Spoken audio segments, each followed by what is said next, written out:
हाय दोस्तों, मेरा नाम वीर है। मैं दरिया गांव का निवासी हूं, जो बिहार के नालंदा ज़िला में पड़ता है। जो कहानी मैं आपको बताना चाहता हूं, वो मेरे दोस्त के पिता के साथ घटी एक सच्ची घटना है। मेरे दोस्त बादल के पिताजी का नाम रवि सिंह है। वो एक बैंक में काम करते हैं। वो अक्सर भूत प्रेतों जैसी आत्माओं का काफ़ी मजाक उड़ाते थे। वे कहते थे ये शैतानी शक्तियाँ जैसी कोई चीज़ नहीं होती, ये सब कुछ एक भ्रम है।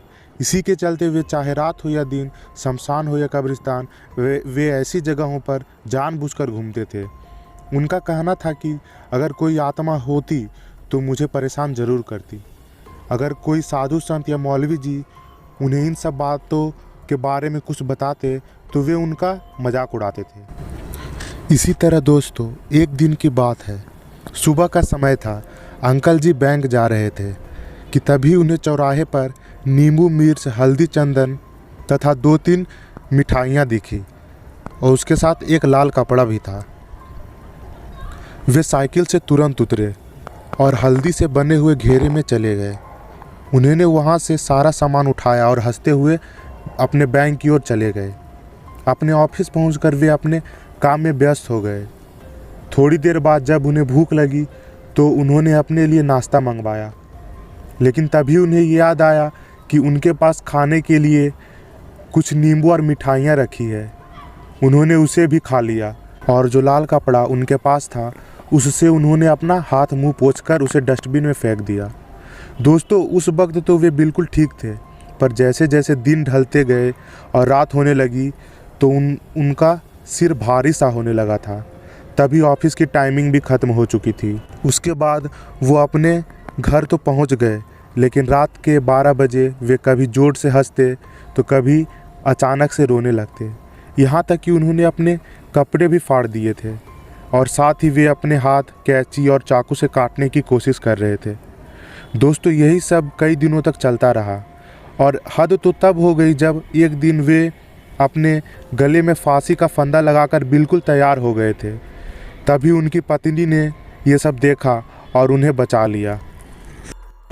उनके होश में आते ही उनकी पत्नी ने उनसे पूछा, क्या आखिर आपको क्या हुआ है जी, जो आप ऐसी हरकतें करने लगे हो? लेकिन उन्होंने कुछ नहीं बोला। वो किसी डॉक्टर के घर गई।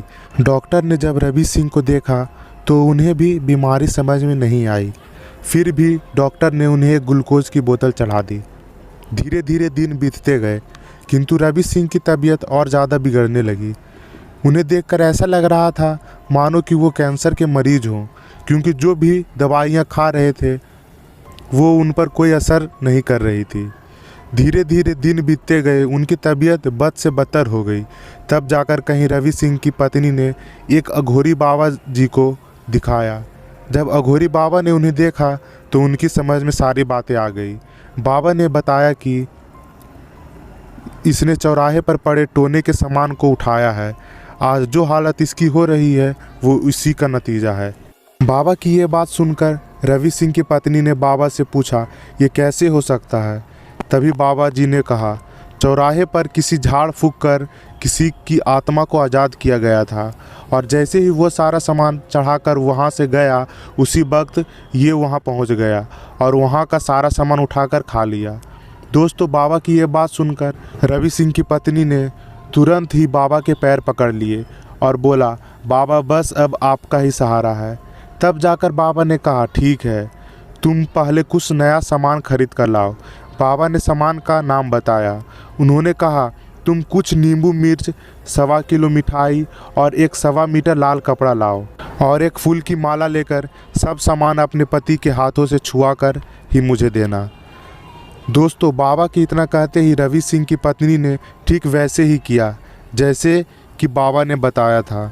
उसके बाद बाबा ने पूरा पूजा पाठ समाप्त किया और उसके राख को रवि सिंह के चारों ओर घुमाकर अपने मुंह पर लगाया। इतना करने के बाद बाबा 1 मिनट भी नहीं रुके और सीधा वहां से चले गए। बाबा के जाने के बाद रवि सिंह धीरे धीरे ठीक होते गए।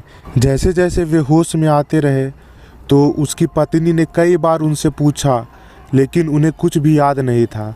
अब तो वे बिल्कुल ठीक हो गए हैं और बैंक में भी काम करने लगे हैं।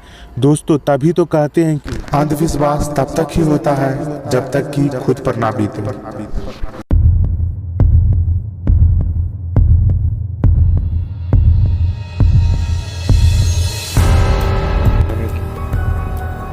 आज के एपिसोड में बस इतना ही। ये कहानी आपको कैसी लगी हमें कमेंट में ज़रूर बताएं तथा और भी इसी तरह की कहानी सुनने के लिए हमारे चैनल को लाइक, सब्सक्राइब तथा शेयर करना ना भूलें।